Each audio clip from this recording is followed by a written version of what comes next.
Chapter 12. Sorcery and Sudden Vengeance. Meanwhile, Trumpkin and the two boys arrived at the dark little stone archway which led into the inside of the mound, and two sentinel badgers, the white patches on their cheeks were all Edmund could see of them, leaped up with bared teeth and asked them in snarling voices, "Who goes there?"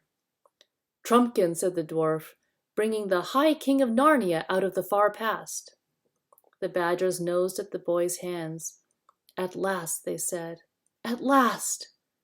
"Give us a light, friends," said Trumpkin.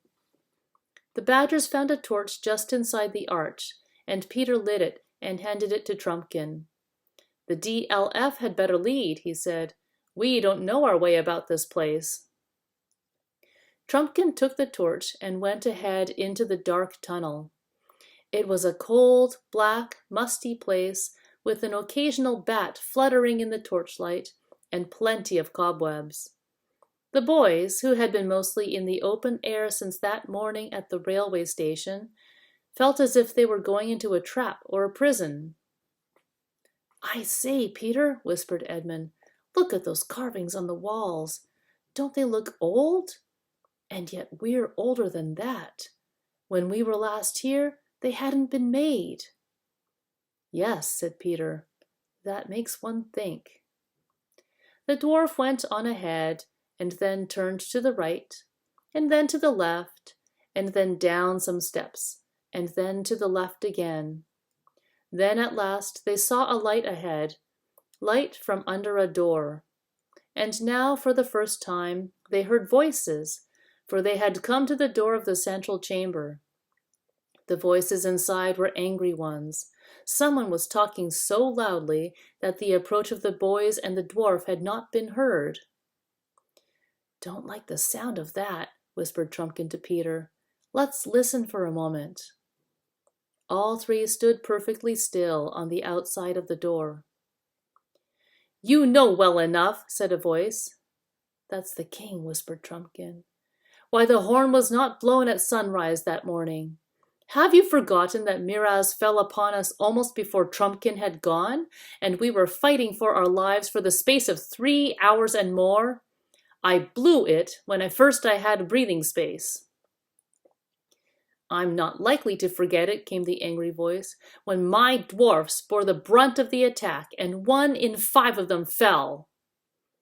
"That's Nickabrick," whispered Trumpkin. "For shame, dwarf," came a thick voice.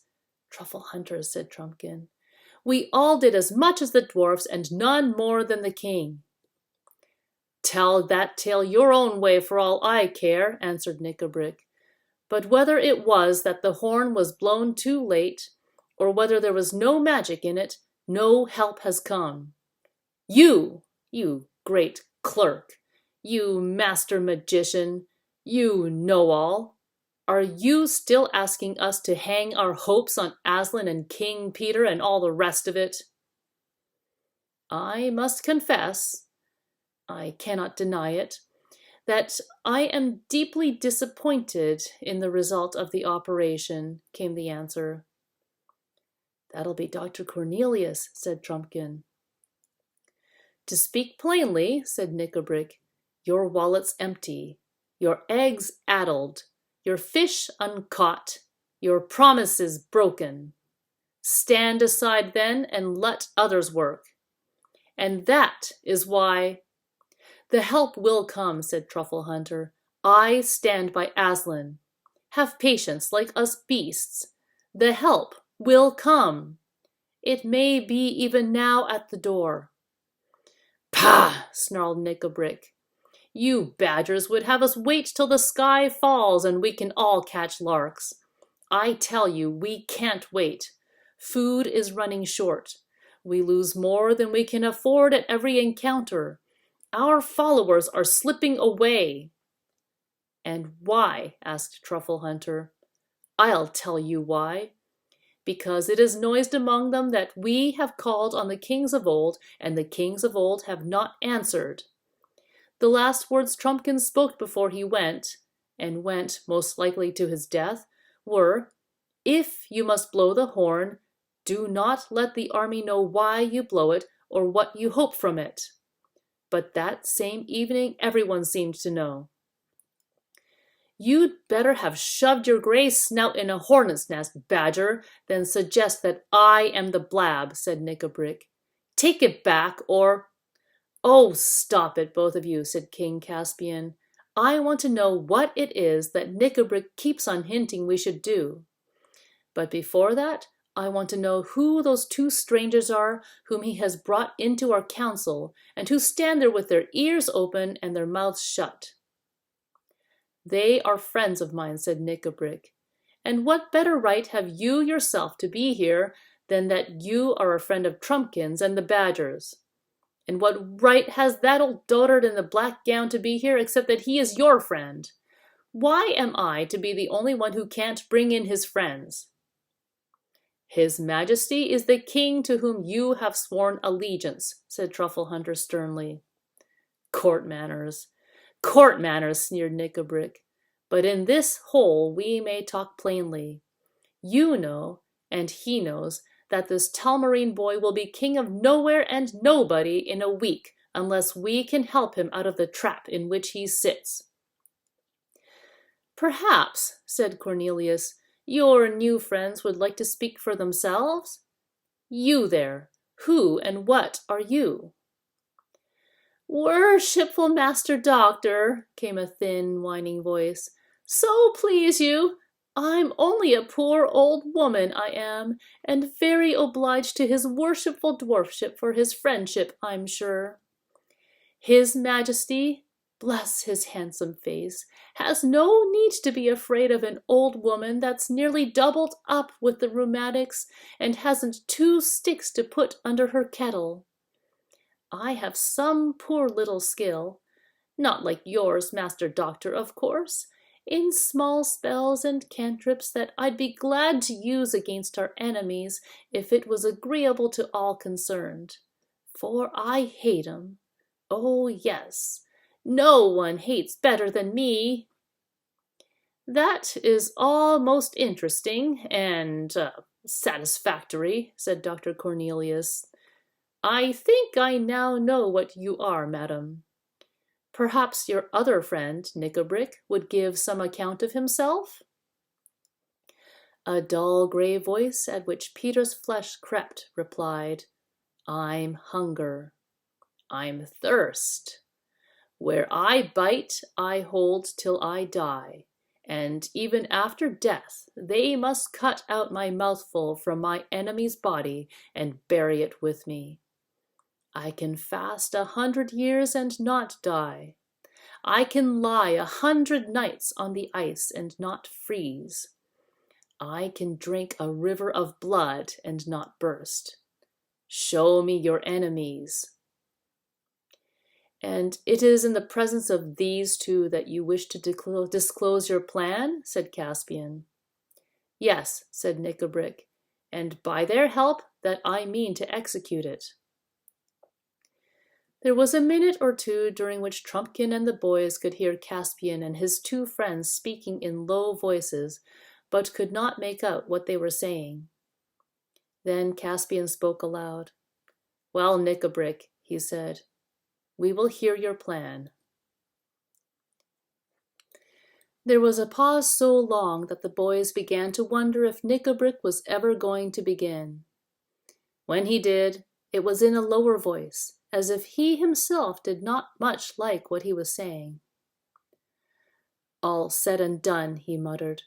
None of us knows the truth about the ancient days in Narnia. Trumpkin believed none of the stories. I was ready to put them to the trial. We tried first the horn, and it has failed.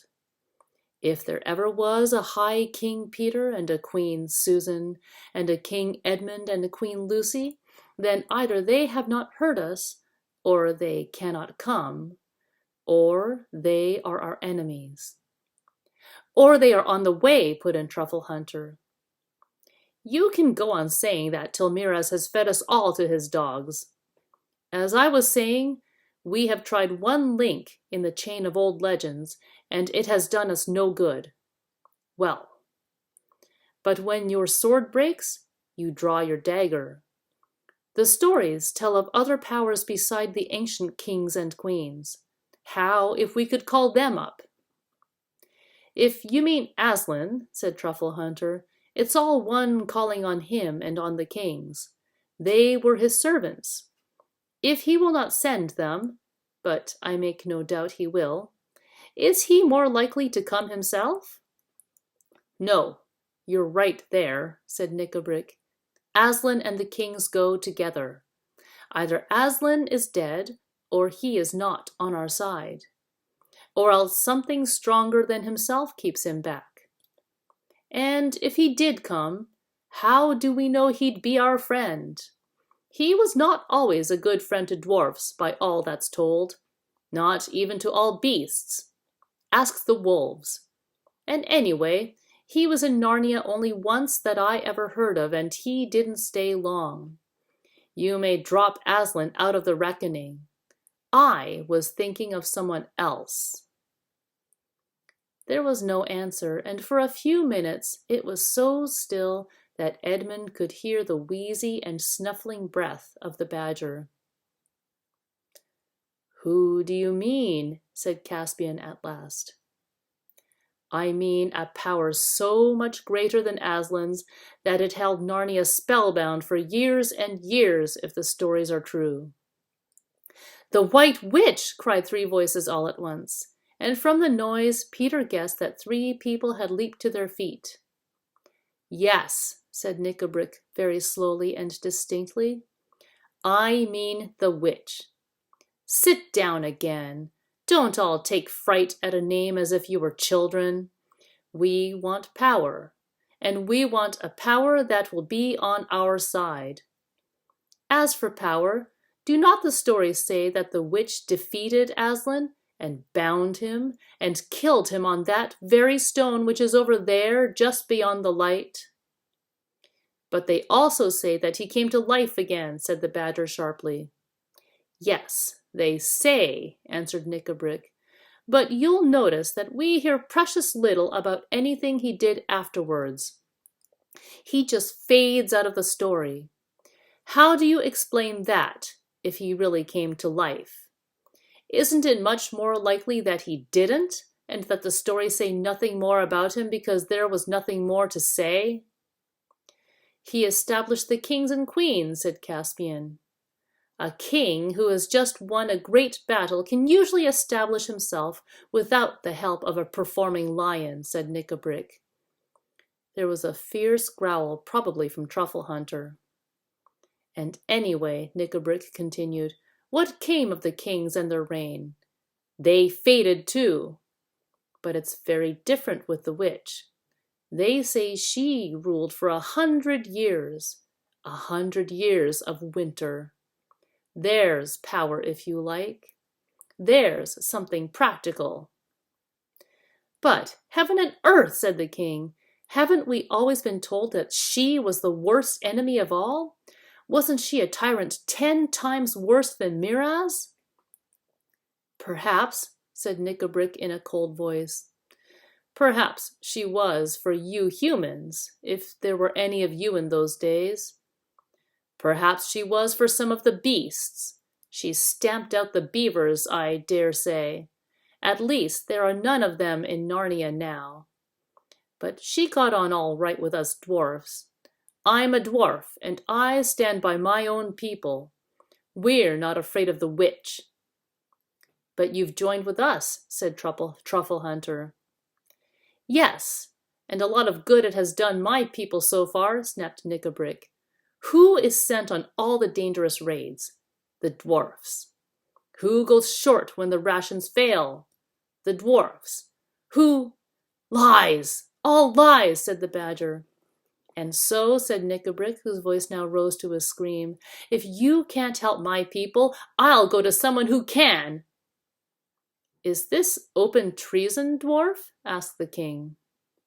Put that sword back in its sheath, Caspian, said Nickabrick. Murder at council, eh?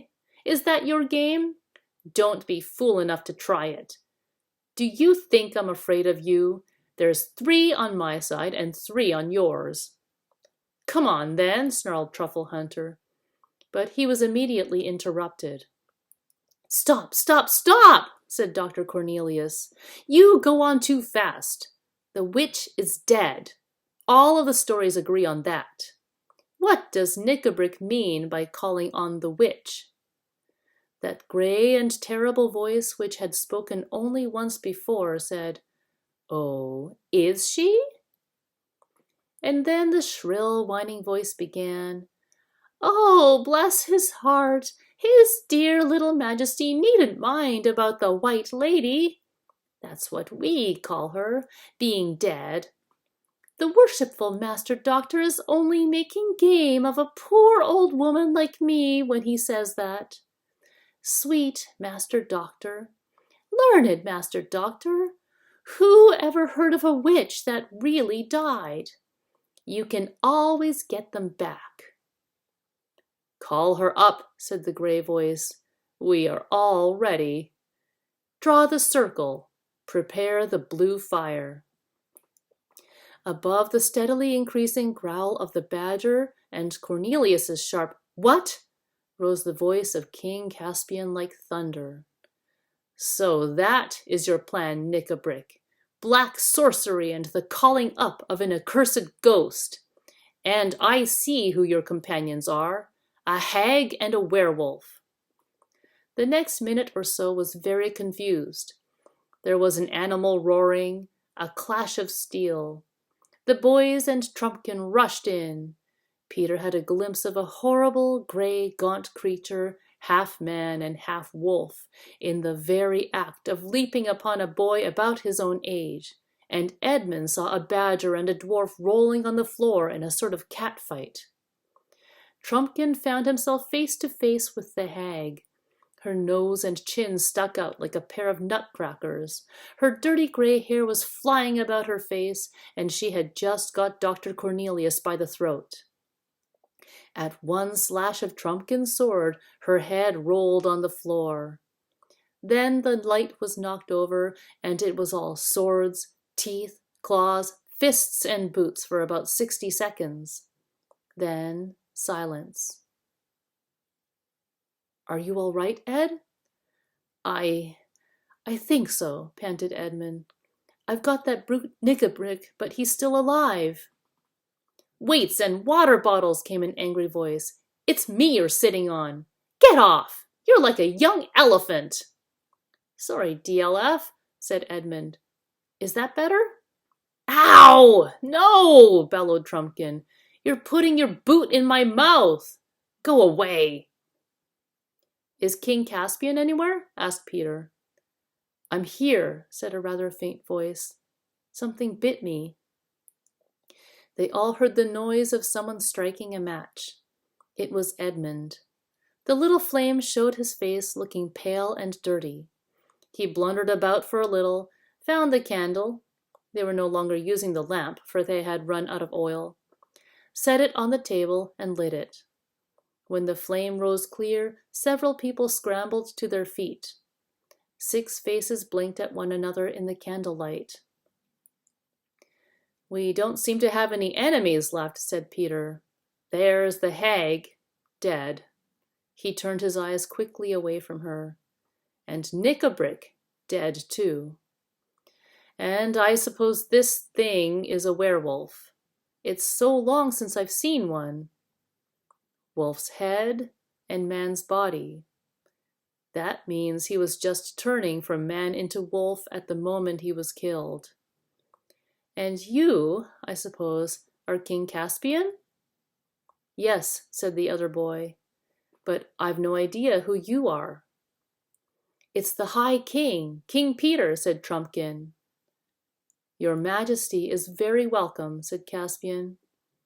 "And so is your Majesty," said Peter. "I haven't come to take your place, you know, but to put you into it." "Your Majesty," said another voice at Peter's elbow. He turned and found himself face to face with the badger. Peter leaned forward, put his arms round the beast, and kissed the furry head.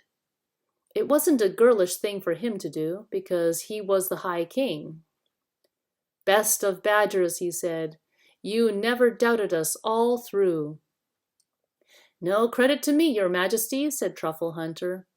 I'm a beast, and we don't change. I'm a badger, what's more, and we hold on. I am sorry for Knickerbrick, said Caspian, though he hated me from the first moment he saw me.